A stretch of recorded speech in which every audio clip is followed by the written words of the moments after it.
जब क्रोध आए तो एक उंगली उठाओ, एक उंगली उठाओ और यहां रखो। क्रोध आए तो चुप रहो। जो क्रोध में चुप रहना सीख गया, क्रोध उसका कुछ नहीं बिगाड़ सकता। थोड़ा क्रोध पर कंट्रोल करना पड़ता है, करने से सब होता है। प्रैक्टिस करो, अभ्यासेन तो कौन्तेय, सब होता है। और गुरुजी एक सवाल और है, मेरी ये छोटी बहन है, इसको मोबाइल में बहुत ज्यादा इंटरेस्ट है। बात कराओ। राधे राधे गुरुजी। जी, क्या देखते हैं बेटा मोबाइल पे? माइक लो पास में। क्या देखना पसंद है आपको मोबाइल? मैं तो कार्टून देखती हूँ। कार्टून और शॉर्ट्स। तो कार्टून रील वगैरह। शॉर्ट्स क्या हो, किसके शॉर्ट्स देखती हो? जो भी आता है मैं वो देख लेती हूँ। जो भी आ गया, खिचड़ी सब आ गई, सब देख लिया। मतलब कोई गोल नहीं है कि देखना क्या है? नहीं, पढ़ाई करती हूँ ना तो थोड़ा सा देख लेती हूँ कभी कभी। मत देखा करो बेटा। आप जरा सी देर के लिए मोबाइल लेती हैं पर घंटे कब बीत जाते हैं पता नहीं चलता। आज के ज़माने में सबसे बड़ी बीमारी हो गई है मोबाइल। आपको बेटा इस बीमारी से बचना है और पढ़ लिख के योग्य बनना है। ऐसे तो मोबाइल पर लगी रहोगी। 12-12 बजे रात तक मोबाइल चलाती है। फिर ये तो आदत बड़ी गलत है बेटा। हर व्यक्ति को अपने देखो इस आदत को रोकना चाहिए, वरना आप बहुत बहुत नुकसान जी गुरुजी। पाएंगे। चलो अब नहीं चलाना, मतलब की चीज देखो। मोबाइल में कथा सुना करो, कुछ गाने सुन लिया करो, लता जी के, रफ़ी जी के, है ना, कुछ बढ़िया चीज देख लो। चलो वहां ले जाओ, वो भैया चंदन लगाए बैठे, बैठो, सब बैठे रहो, खड़े हो जाओ,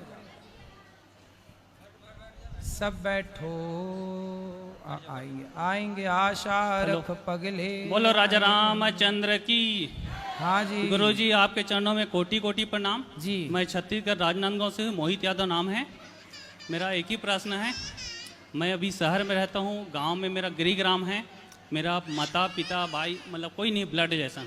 मैं हूँ, मेरे 3 पुत्री हैं, पति पत्नी बस हो गए। मेरा कुल देवी देवता गृहग्राम में है, उसको मैं शहर में शिफ्ट करना चाहता हूँ। सही है, कर लो। तो विधि विधान उसके लिए जाके प्रणाम करना, प्रार्थना करना कि प्रभु अब आप वहाँ चलिए, दास का निवास वहाँ, वहीं विराजिए, ऐसी प्रार्थना करके ले आना। सभी भाइयों थोड़ी से वहाँ की माटी, थोड़ी वहाँ की रज लेके आना।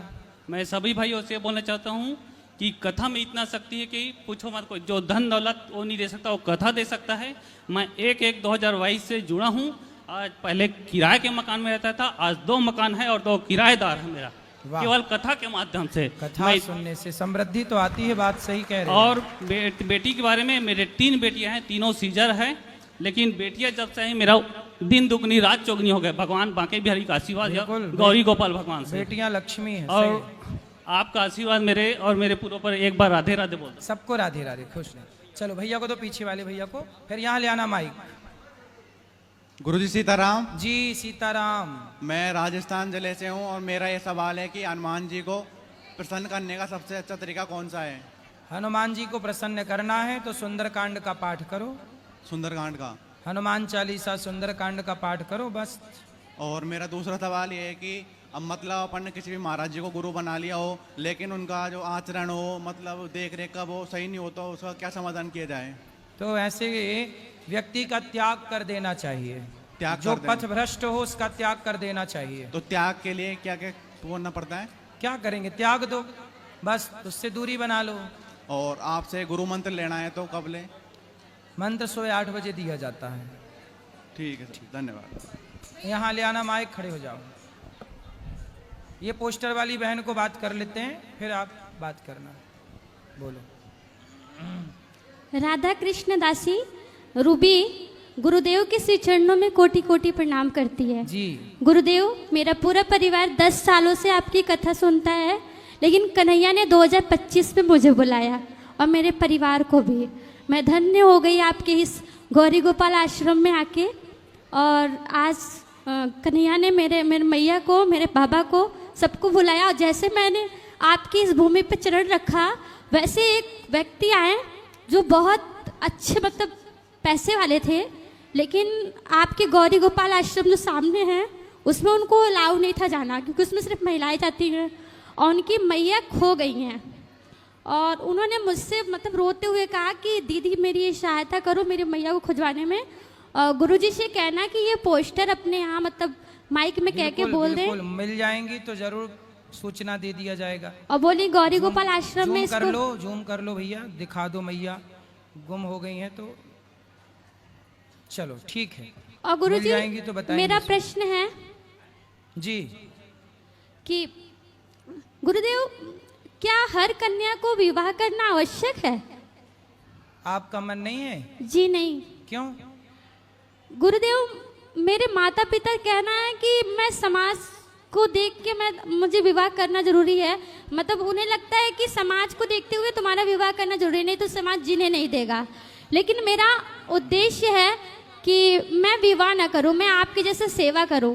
तो अभी मैं एक शिक्षक हूं, प्राइवेट इंग्लिश मीडियम स्कूल में पढ़ाती हूं और मैंने बीएड क्वालिफाइड किया है। अभी मेरी प्रिपेयरिंग चल रही है और मैं 30 से 40 बच्चों को कोचिंग भी पढ़ाती हूँ। लेकिन आपके आश्रम में आने के पश्चात मुझे ऐसा प्रतीत हुआ कि अब मुझे कोचिंग फ्री कर देना चाहिए, क्योंकि मेरे पास जो ज्ञान है और मैं उसी से सेवा पहले स्टार्ट करूं। सही है। तो कोचिंग पढ़ाया करो बच्चों को, थोड़ा निःशुल्क पढ़ाया करो। जी गुरुदेव। तो इसके लिए मुझे अपने कोचिंग में शास्त्र अध्ययन भी रखना है, तो इसके लिए मुझे आपकी बहुत ज़्यादा ज़रूरत है। मुझे ज्ञान देने वाला कोई नहीं है। कौन सा ज्ञान चाहिए बताओ? मुझे अपने बच्चों को कैसे गाइड करूं? जैसे अभी आपने आज की कथा में बताया कि सीबीएसई बोर्ड के बच्चे तो हैं, पढ़ते तो हैं, लेकिन संस्कार नहीं है। तो उनके अंदर संस्कार कैसे डालूं? शास्त्र अध्ययन का ज्ञान कैसे दूं? क्योंकि हमारे गुरु तो आप हैं और हम आपसे 10 सालों के बाद आपकी कथा सुने, 10 साल लगातार, तो जाके आज मिले। कन्हैया ने मुझे बुलाया तो आज मैं 7 से 8 दिन हो गया मुझे आए। मैंने हर जगह दर्शन किया, लेकिन जो चीज़ मैंने आपके यहाँ आके देखा, माँ की सेवा, भोजन जो आपके यहाँ चलता है, वो सब देख के मुझे ऐसा लगा कि सच में मैं जो अपनी मैया से कहती हूँ मुझे करना चाहिए। तो आप मेरी मैया को, मेरे बाबा को समझाइए कि विवाह ही सब कुछ नहीं होता। मैं अपने पैरों पे खड़ा रह के समाज की सेवा कर सकती हूँ। बिल्कुल कर सकते हैं, सही है। तो गुरुदेव मुझे विवाह करना चाहिए, माँ पापा की बात माननी चाहिए या कितनी फिर? बहन हो आप? 3 बहन हो और मेरे भ्राता 2 हैं। देखो आपका विचार अच्छा है कि समाज सेवा करना चाहिए, लेकिन आपको आपके मन पर भरोसा है? यस जी गुरुजी। सुनो, मन आज तो चलो ठीक है, कल को मन यदि भटका तो यदि आप अपने मन को सदा कंट्रोल कर सकें, अपने मन पर आप हावी हो सकें, तो फिर ठीक है, आप समाज की सेवा करिए। समाज की सेवा तो सबसे बेस्ट, इससे बढ़िया कोई काम नहीं हो सकता, लोक परलोक दोनों के लिए। तो गुरुजी आपके यहाँ गुरुकुल है, तो आपने गुरुकुल में कन्याओं का स्थान क्यों नहीं दिया? इसलिए तो आज ही कथा में बोले कि हम एक विद्यालय बना रहे हैं जहाँ बेटियां भी पढ़ेंगी और बेटे भी पढ़ेंगे। तो और आप साथ जुड़े रहना, तो आपको ही वहाँ पढ़ाने के लिए हम नियुक्त करेंगे कि आप पढ़ाना, ठीक है? तब तक और आप अपना अध्ययन मजबूत करो।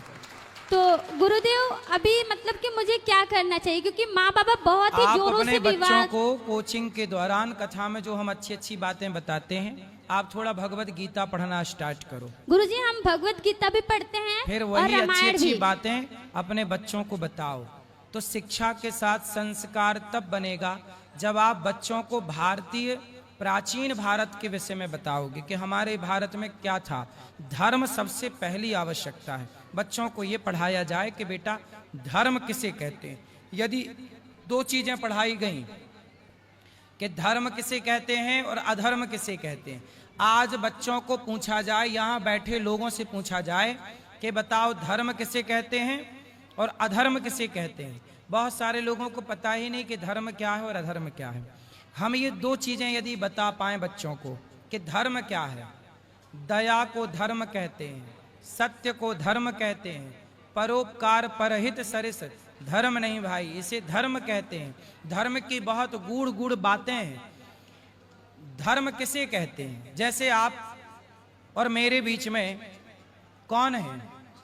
मेरे और आपके बीच में कौन है? गुरु और शिष्य का संबंध है। मेरे और आपके बीच में है धर्म। धर्म ही तो कहता है कि आप मेरे शिष्य हैं और मैं आपका गुरु हूं। वरना यदि लड़की को देख करके कोई लड़का गलत दृष्टि रखे या लड़की गलत दृष्टि रखे, तो गलत दृष्टि भी तो रखी जा सकती है। पर मैं कहता हूं कि आप मेरी बहन हो, तो मैं कहता हूं मैं आपको देख रहा हूं तो बहन की दृष्टि से। ये कौन करवा रहा है मेरे से ये काम? मेरे भीतर का धर्म, मेरे भीतर का धर्म ही है जो हर स्त्री को माँ, बहन और बेटी के रूप में देखने के लिए विवश करता है। यदि धर्म मर जाए किसी का, तो रावण ने सीता मैया को देखा तो था, सीता तो जगत की माता थी, जगत जननी थी, पर जगत की माता को भी, सीता माता को भी रावण ने गलत नजर से देखा, क्योंकि रावण का धर्म मर चुका था। यदि धर्म जिंदा होता तो रावण किसी स्त्री को, पराई स्त्री को गलत दृष्टि से देखता ही क्यों? दुर्योधन का धर्म जिंदा होता तो भरी सभा में नारी के कपड़े उतारता ही क्यों? इसलिए मूल बात है धर्म को जानना। आज ना हमारे देश में एक बहुत बड़ी विडंबना, हमारा देश पता है क्या है? धर्म निरपेक्ष। निरपेक्ष का मतलब क्या हुआ? जीरो नहीं, सभी धर्मों को मानने वाला नहीं। निरपेक्ष का मतलब होता है सापेक्ष, और सापेक्ष का उल्टा निरपेक्ष। निरपेक्ष का मतलब होता है कि आप धार्मिक नहीं हैं। जी गुरुदेव। आप धार्मिक क्यों भैया? क्या किसी लड़की को बहन के रूप में देखना क्या ये धर्म नहीं है? यही तो धर्म है। रावण के भीतर धर्म होता तो क्यों देखता? जी गुरुदेव। आज तुम कह रहे हो धर्म निरपेक्ष, धर्म निरपेक्ष बन गया तभी तो बलात्कार हो रहे हैं। धर्म सापेक्ष होता तो बलात्कार क्यों होता? लोगों को पता होता कि बेटा किसी लड़की को देखना गलत है।